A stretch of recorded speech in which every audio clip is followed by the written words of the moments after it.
Καλησπέρα σας. Ο νέος σύλλογος Ελληνογαλλική Συνέργεια καθιερώνει από σήμερα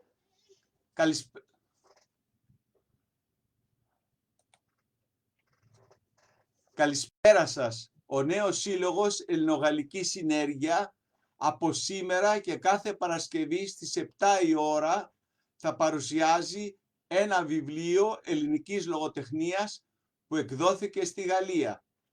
À partir d'aujourd'hui et tous les vendredis à 19h, l'association Synergie franco-grecque présentera un livre de littérature grecque ou un livre sur la Grèce qui vient d'être publié en France.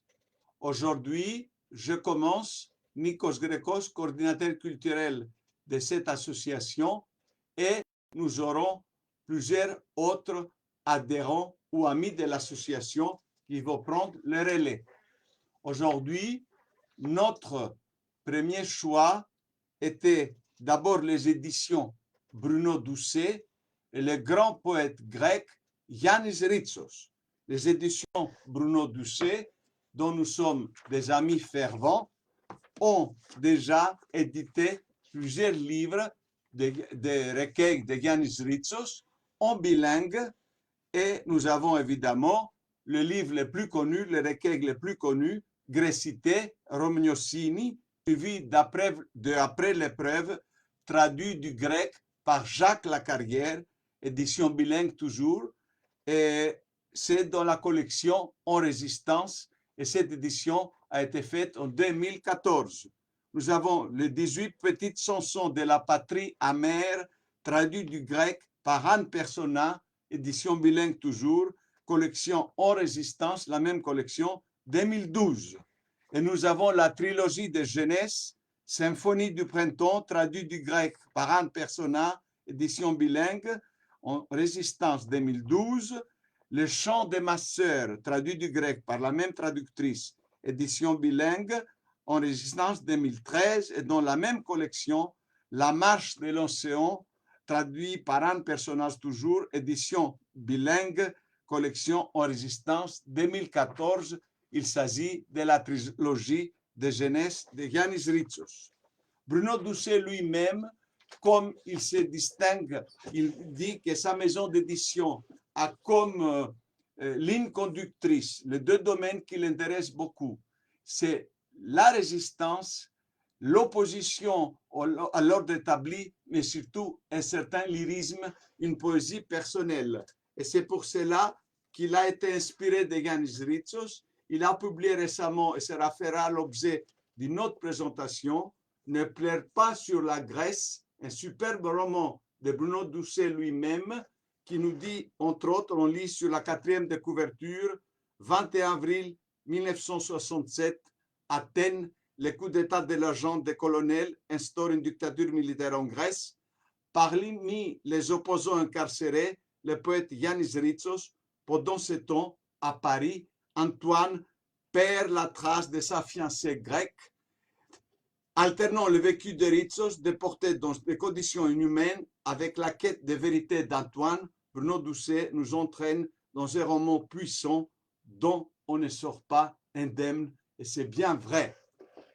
Mais en même temps, je voulais vous dire qu'une des éditions, on a eu par exemple, à l'occasion de la symphonie des printemps, une très belle affiche, très peu, c'est numéroté et sont peu nombreuses les affiches faites par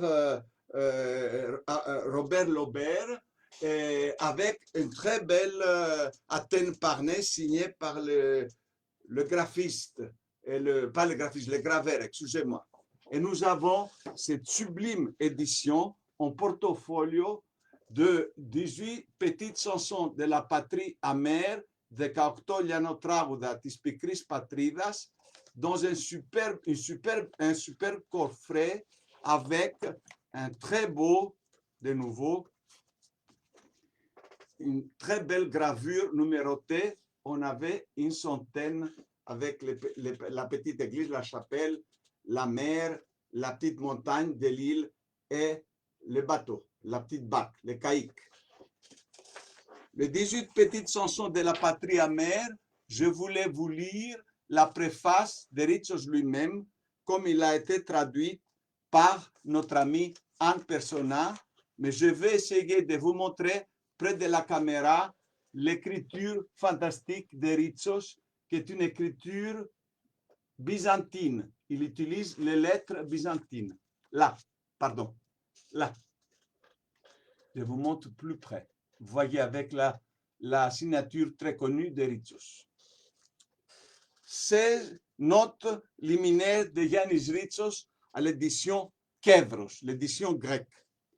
16 des 18 petites chansons de la patrie amère ont été écrites en un seul jour, le 16 septembre 1968, à Parthène, dans l'île de Léros, à la suite d'une lettre que Mikis Theodorakis m'avait fait parvenir secrètement, où il me priait de lui donner un texte inédit pour le mettre en musique. J'ai de nouveau travaillé à ces petites chansons à Karlovasi, dans l'île de Samos, en novembre 1969. Les chansons 16 et 17 ont été écrites le 1er mai 1970. Je peux noter que c'est le jour anniversaire, le 1er mai, le jour d'anniversaire de Ritsos. La chanson 7 fut radicalement transformée en janvier 1973 à Athènes. Je ne comptais pas faire éditer les 18 petites chansons et j'avais demandé qu'elles ne soient pas publiées, qu'elles ne soient pas traduites, qu'elles soient uniquement chantées. Mais voilà que la plupart ont déjà été publiées dans de nombreuses revues de notre pays et à l'étranger, qu'elles ont été traduites en diverses langues. Il y a donc plus de raisons à ce que je m'obstine dans ma décision première. Les 18 petites chansons de la patrie amère sont dédiées à Mikis Theodorakis. Et comme vous avez bien compris, c'est lui qui les a mises en musique et nous avons différentes versions, mais ce qui est très intéressant aussi pour les Français, c'est que la mise en musique était faite à Paris où Theodorakis habitait à cette époque-là, en 73.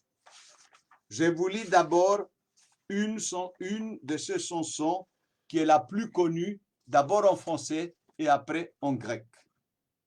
Cyclamène, mon cyclamène, dans la fissure du rocher, où as-tu trouvé couleur pour fleurir, tige pour balancer?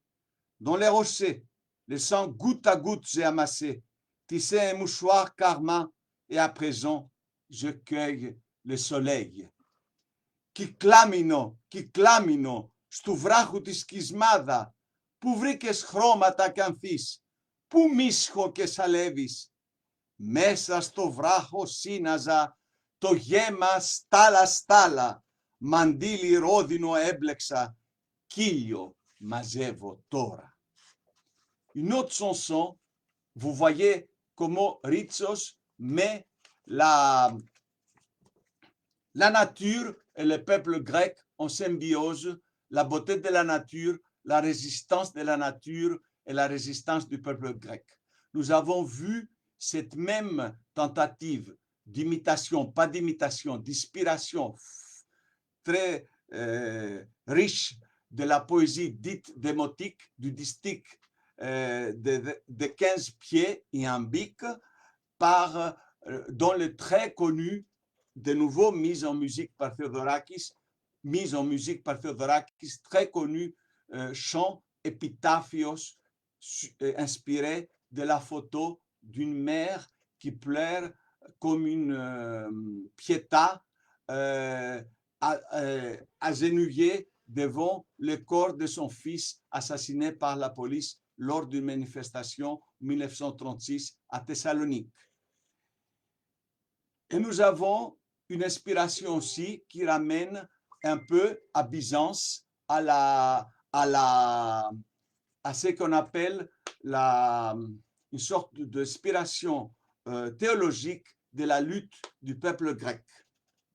Un petit peuple qui lutte sans les sabres ni les balles pour le pain du monde entier, pour la lumière et la chanson.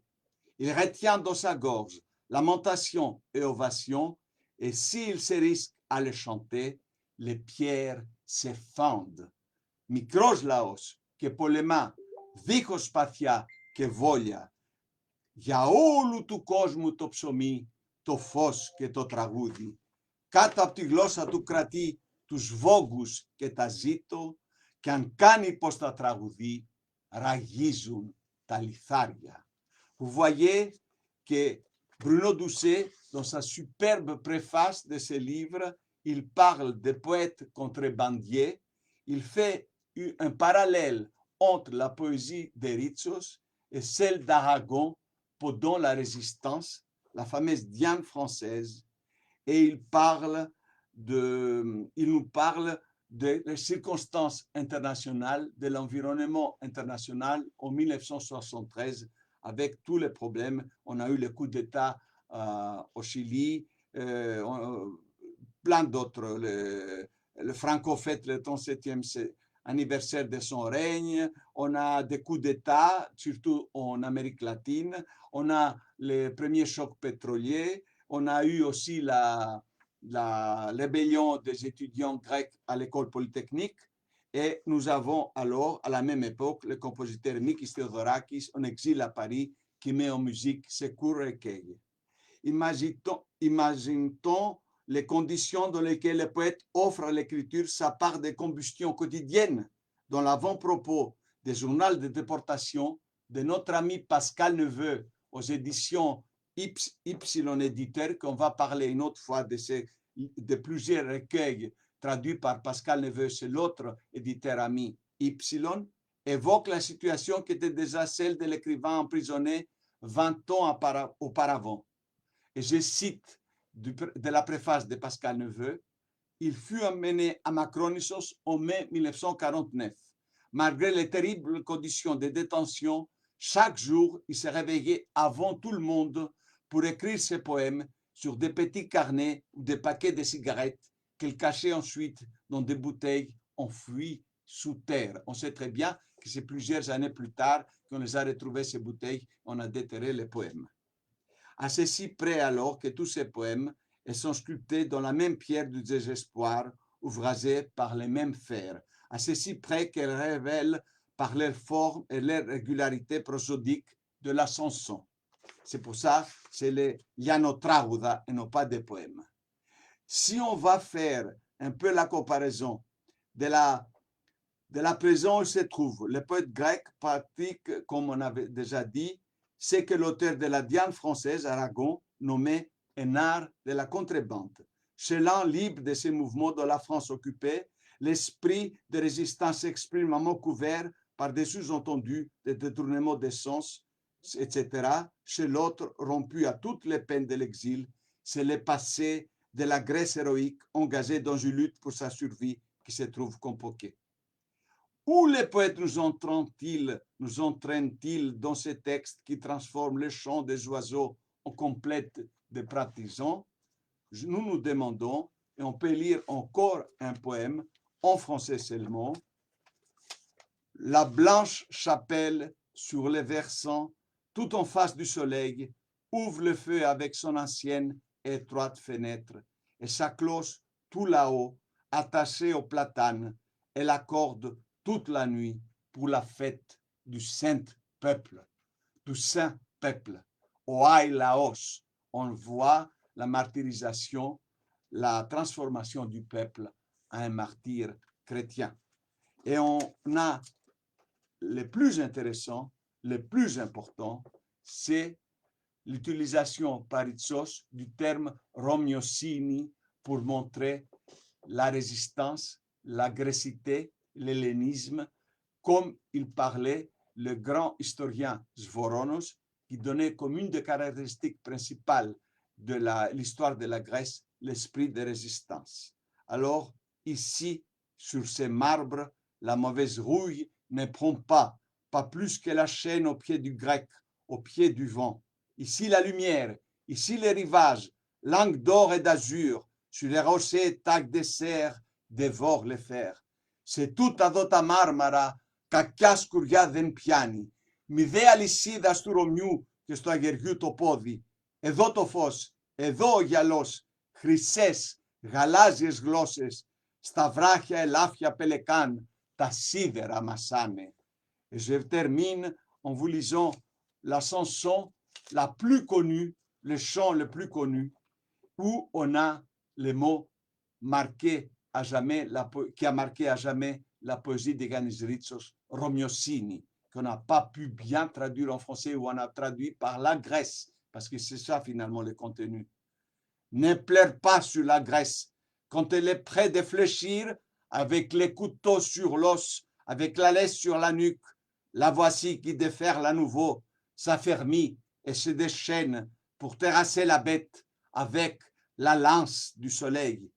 Τη Ρωμιοσύνη μην την κλαις, εκεί που πάει να σκύψει με το σουγιά στο κόκαλο, με το λουρί στο σβέρκο. Νάτι, πετιέται από εξ αρχής και αντριεύει και θεριεύει και καμακώνει το θεριό με το καμάκι του ήλιου. Et il dit très justement à la fin de sa belle préface, Bruno Doucet, lisez ces poèmes, lisez-les, relisez-les. La poésie de Yanis Ritsos vous invite à prendre le maquis de la pensée. Ce serait peut-être le mot d'ordre de la nouvelle association Synergie franco-grecque, prendre le maquis de la pensée. À vendredi prochain à 19h. Merci beaucoup de votre présence.